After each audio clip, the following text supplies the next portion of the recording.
What's up, Stylistas? My name is Olivia Jordan from Style Canada, and I am here with Gabrielle Shonk.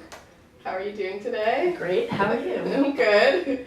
So you just released your debut album. Yes. What were some of the inspirations behind it? I guess a bunch of my musical influences throughout time. Since it's my first record, I've been writing songs forever, but I just never released anything. So I guess folk and singer-songwriter is probably the base of the inspiration for this. I write songs playing guitar and singing, so that's kind of how the songs are born, and then over that we kind of build instrumentation and stuff like that. So there's jazzy colors, there's soul influences, which I grew up with. So yeah, I guess there's a bunch of different musical styles that kind of imprinted this whole record. Awesome. Yeah. So you grew up around a lot of art and music. How did your family influence your sound? A lot actually, but not necessarily in the sound. My dad's a blues musician, so Wow. but I was never really into blues, which is Really? strange. Okay. Yeah, I know. It's like, and I mean, there's a song that's a bit bluesy on the record that my dad came and played harmonica on, which is pretty cool. Oh, But that's other than beautiful. that, yeah, my parents were big fans. My mom actually liked progressive rock, which is, I don't know, but back in the days. But my parents listened to a lot of folk music like Tracy Chapman, Bob Dylan. Obviously, I knew about Joni Mitchell and the Beatles pretty young, and a lot of Motown stuff. My dad's a blues musician, but he's into Motown and soul a lot. So I grew up listening to Aretha Franklin, Marvin Gaye, Otis Redding, Al Green, all those like classical soul artists. So I guess, yeah, those roots influenced my sound a lot, I guess. So you studied music in school. Yeah. How did that affect your creative process? I studied jazz, so I did a lot of covers, like interpreting jazz classics and stuff like that. So, and jazz has a very technical side. So it gave me that kind of understanding of music better, studying music, knowing more what I'm doing. As before I studied, I was like kind of more instinctive and kind of winging it, which like now I have notions and stuff. I know which chords I'm playing or what, so I kind of have that. So it's a pretty good tool to write songs. But it also gave me the possibility to kind of really go out of my comfort zone and try a bunch of different things. And so it really gave me time and focus to really focus on my voice and developing the technical side, but also different styles and yeah, just trying stuff that I wouldn't have tried if I had just wrote my own music the whole time, like since I was a teenager, I guess. So Habit is a beautiful record. What's the story behind the song? Oh man, I wrote this a while back. I guess it's a story about a relationship that ended, obviously, but yeah, sort of looking back at, it's about someone who's very manipulative, I guess. And yeah, it's kind of looking back on that and being like, okay, this might not have been the best or whatever, but yeah, it's just kind of looking back at that, looking at someone's Patterns? yeah, patterns, exactly. Thanks for the word. Yeah. Looking at someone's patterns and kind of being like, okay, good thing I'm getting away from this. Like, you're kind of the only one who's not seeing what's going on. Everyone else around you is.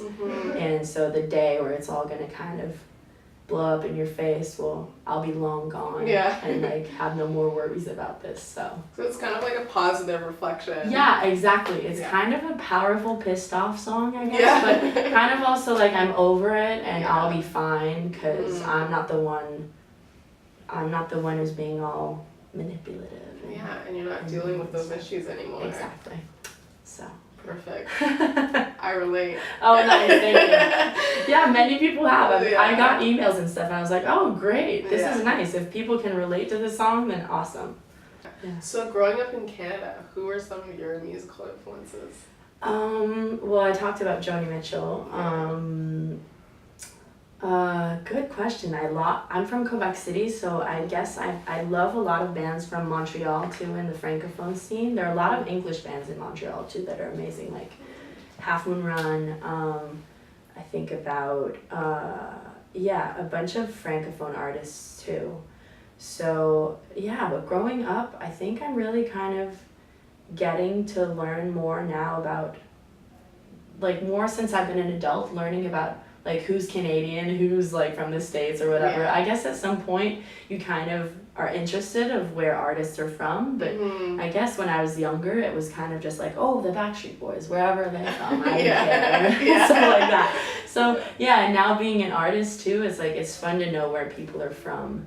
And but yeah, I've been getting into a lot of the Toronto bands lately, like people from like Daniel Caesar's last album, which I love. God. Yeah, it's so good. Yes. Charlotte Day Wilson, Bad Bad Not Good. Obviously, like, I'm a big fan of Feist too, so the whole arts and crafts scene. Yeah, there are a lot of great bands here. There are a lot of great bands also on the Quebec side coming out of Montreal and stuff. So I think, yeah, there's a lot of music here that's worth listening to, definitely. Of course. Yeah. So you were on La Voix, am I saying that right? Yes, perfect. Okay. It sounds so much nicer when Terrible. people say it. I'm like terrible at French. No, it's perfect. I don't want to butcher this name. It's charming, it's perfect. Yeah. So the Canadian version of The Voice. Yes, exactly. How did that affect you as a performer?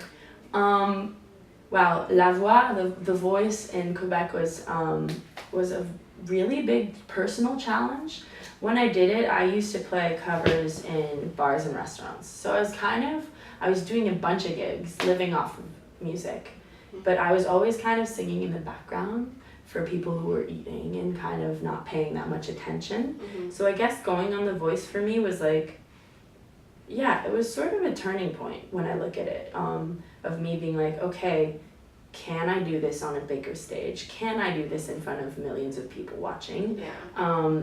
Am I able to handle that kind of stress? Will I be able to sing and not like be all affected by nerves and perform and be myself? And yeah, so that was kind of the whole challenge of me going there, and it went super well. I'm so happy about how it went. I wasn't there for very long, but it just gave me that kind of boost of, okay, I can maybe do this on another level. Like maybe there's a public or people who are an audience for what I'm doing and songs that I'm writing. So even though you don't write songs on The Voice, I kind of kept my color there, and people were very kind of into that. So yeah, it gave me that kind of tap on the shoulder or whatever, a kick to do, to kind of make this record and be like, oh, there's an audience for this, and I can maybe do something more than covers in bars. Yeah. So of course it's Style Canada, so I have to ask you a fashion question. Great. Perfect. So what is your go-to look when performing? Man, getting dressed for performances is something that's very kind of, well, not nerve-wracking, but it's like, yeah, I twist my brain with it, I guess. Okay.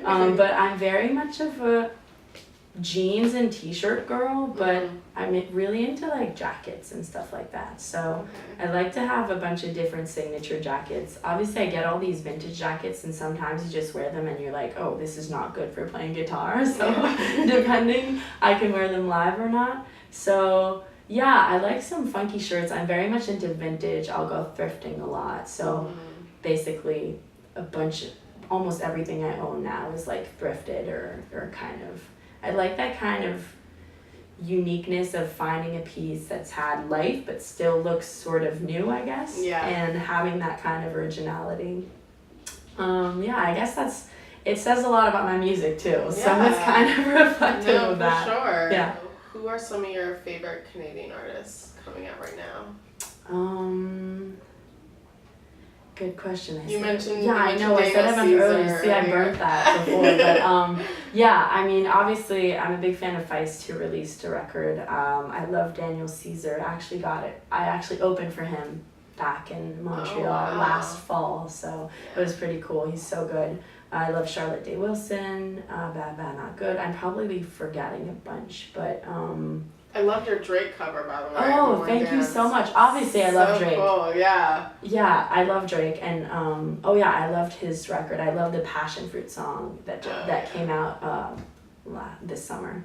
And yeah, I'll name drop a few of the Montreal scenes. There's Leif Volbeck, who's a singer-songwriter from Montreal. He released an album, amazing. It's been like, I burnt it. I listened to it so much. Yeah. Then I have friends, Geoffroy, who released an album called Coastline, which is great, in Montreal. Matt Holubowski, which is amazing. I've been on a few shows with him too.